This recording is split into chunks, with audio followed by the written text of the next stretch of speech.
I'm driven by pure passion to create photographs that tell stories. Photography can be described as the recording of a single moment, frozen within a fraction of time. Each moment or photograph represents a tangible piece of our memories as time passes. But what if you could capture more than one moment in a photograph?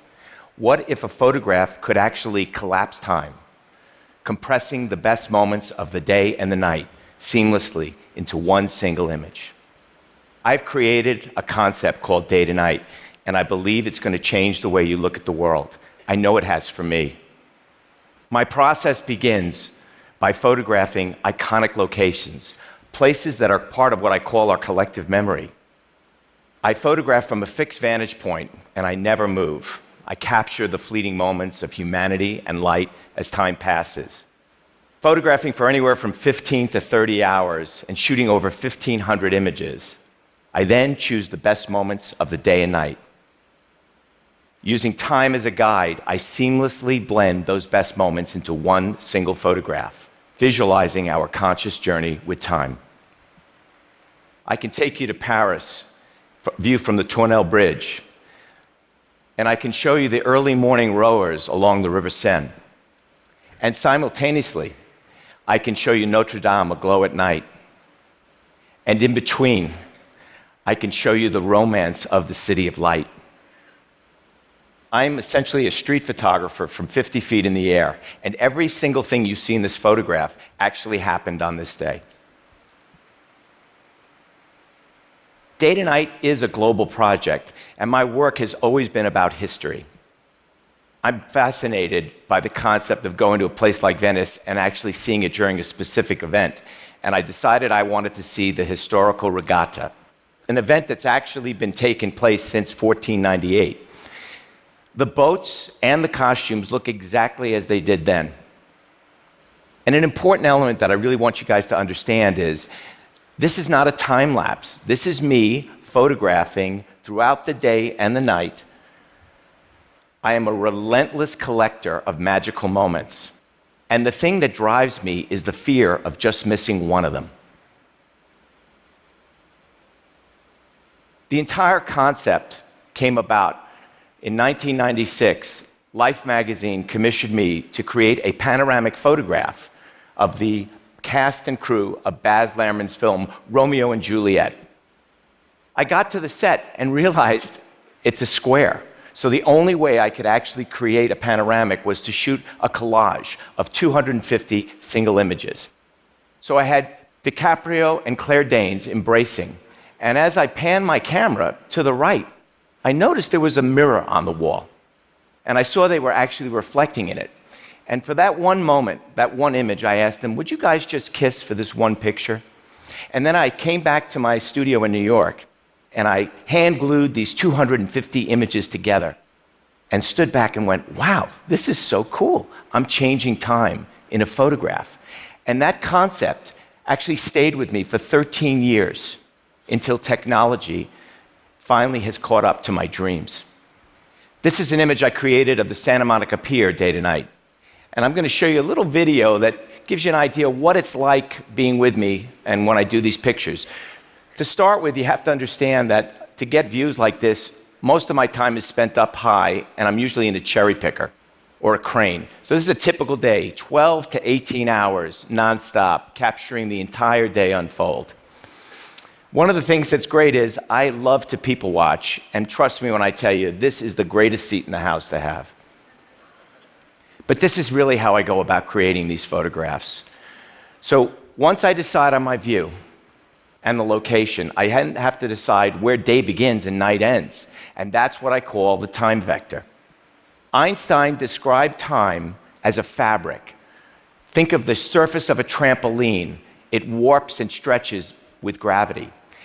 I see time as a fabric as well, except I take that fabric and flatten it, compress it into a single plane. One of the unique aspects of this work is also, you'll look at all my pictures, the time vector changes. Sometimes I'll go left to right, sometimes front to back, up or down, even diagonally. I am exploring the space-time continuum within a two-dimensional still photograph. Now, when I do these pictures, it's literally like a real-time puzzle going on in my mind. I build a photograph based on time, and this is what I call the master plate. This can take us several months to complete. The fun thing about this work is I have absolutely zero control when I get up there on any given day and capture photographs. So I never know who's going to be in the picture. I never know if it's going to be a great sunrise or sunset. No control. It's at the end of the process, if I've had a really great day and everything remained the same, that I then decide who's in and who's out. And it's all based on time. I'll take those best moments that I pick over a month of editing, and they get seamlessly blended into the master plate. I'm compressing the day and night as I saw it, creating a unique harmony between these two very discordant worlds. Painting has always been a really important influence in all my work, and I've always been a huge fan of Albert Bierstadt, the great Hudson River School painter. He inspired a recent series that I did on the national parks. This is Bierstadt's Yosemite Valley. So this is the photograph I created of Yosemite. This is actually the cover story of the 2016 January issue of National Geographic. I photographed for over 30 hours in this picture. I was literally on the side of a cliff, capturing the stars and the moonlight as it transitions, the moonlight lighting El Capitan. And I also captured this transition of time throughout the landscape. The best part is obviously seeing the magical moments of humanity as time changed, from day into night. And on a personal note, I actually had a photocopy of Bierstadt's painting in my pocket. And when that sun started to rise in the valley, I started to literally shake with excitement because I looked at the painting and I go, oh my God, I'm getting Bierstadt's exact same lighting 100 years earlier. Day to Night is about all the things. It's like a compilation of all the things I love about the medium of photography. It's about landscape. It's about street photography. It's about color. It's about architecture, perspective, scale, and especially history. This is one of the most historical moments I've been able to photograph, the 2013 presidential inauguration of Barack Obama. And if you look closely in this picture, you can actually see time changing in those large television sets. You can see Michelle waiting with the children. The president now greets the crowd. He takes his oath, and now he's speaking to the people. There's so many challenging aspects when I create photographs like this. For this particular photograph, I was in a 50-foot scissor lift up in the air, and it was not very stable. So every time my assistant and I shifted our weight, our horizon line shifted. So for every picture you see, and there were about 1,800 in this picture, we both had to tape our feet into position every time I clicked the shutter.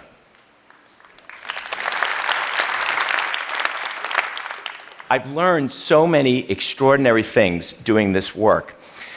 I think the two most important is patience and the power of observation. When you photograph a city like New York from above, I discovered that those people in cars that I sort of live with every day, they don't look like people in cars anymore. They feel like a giant school of fish. It was a form of emergent behavior. And when people describe the energy of New York, I think this photograph begins to really capture that. When you look closer in my work, you can see there's stories going on. This is really, you realize that Times Square is a canyon. It's shadow and it's sunlight. So I decided in this photograph, I would checkerboard time. So wherever the shadows are, it's night, and wherever the sun is, it's actually day. Time is this extraordinary thing that we never can really wrap our heads around. But in a very unique and special way, I believe these photographs begin to put a face on time. They embody a new metaphysical visual reality. When you spend 15 hours looking at a place, you're going to see things a little differently than if you or I walked up with our camera, took a picture, and then walked away. This was a perfect example. I call it Sacré-Cœur selfie. I watched over 15 hours all these people not even look at Sacré-Cœur. They were more interested in using it as a backdrop. They would walk up, take a picture, and then walk away. And I found this to be an absolutely extraordinary example, a powerful disconnect between what we think the human experience is versus what the human experience is evolving into. The act of sharing has suddenly become more important than the experience itself. And finally, my most recent image, which I think has really such a special meaning for me personally, this is the Serengeti National Park in Tanzania. And this is photographed in the middle of the Serengeti. This is not a reserve. I went specifically during the peak migration to hopefully capture the most diverse range of animals. Unfortunately, we got there, it was a drought going on during the peak migration, a 5-week drought. So all the animals were drawn to the water. I found this one watering hole and felt if everything remained the same way it was behaving, I had a real opportunity to capture something unique. We spent 3 days studying it, and nothing could have prepared me for what I witnessed during our shoot day. I photographed for 26 hours in a sealed crocodile blind, 18 feet in the air. What I witnessed was unimaginable. Frankly, it was biblical. We saw for 26 hours all these competitive species share a single resource called water. The same resource that humanity is supposed to have wars over during the next 50 years. The animals never even grunted at each other. They seem to understand something that we humans don't, that this precious resource called water is something we all have to share. When I created this picture, I realized that day to night is really a new way of seeing, compressing time, exploring the space-time continuum within a photograph. As technology evolves, along with photography, photographs will not only communicate a deeper meaning of time and memory, but they will compose a new narrative of untold stories, creating a timeless window into our world. Thank you. Thank you. Thank you so much. Thank you.